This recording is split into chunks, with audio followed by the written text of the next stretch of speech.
Maalala ninyo ito, guys. Wala raw nakikita sa ngayon ng ombudsman na aksyon ni Vice President Sara Duterte na dapat imbestigahan. As far as we are concerned right now, we have not seen any acts of the Vice President that we should investigate. May nakikita pa rin pala tayong pag-asa. Hindi pala lahat ng ahensya ng gobyerno ito ombudsman dahil hindi po ito pwedeng sulsulan o hawakan kahit ng Pangulo. Dito palang pahiya na sila dito. Do not find anything that is in violation of one, the Anti-Graft and Corrupt Practices Act, of any of the offenses in the revised penal code that is in relation to the Anti-Graft and Corrupt Practices Act.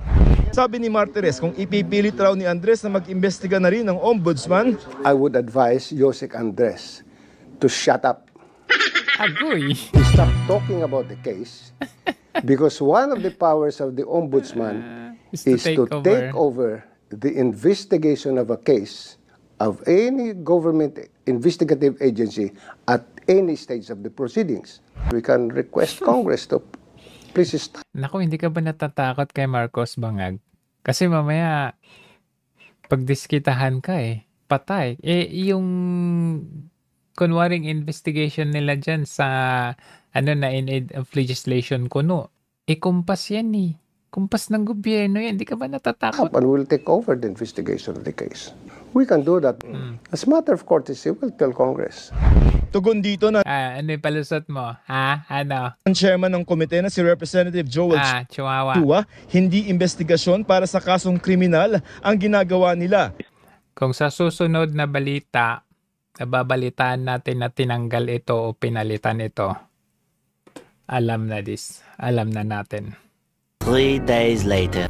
Pero wala pala kasi ito yung tinatawag nating few moments later. Kasi dito sa event na to kung saan ang tinatalakay nila ay tungkol nga sa corruption kuno at patama ito kay VP Sara nandito si Ombudsman. It reaffirms our shared duty to prevent corruption, promote accountability, and ensure justice. To enhancing or combating corruption through collaboration, innovation.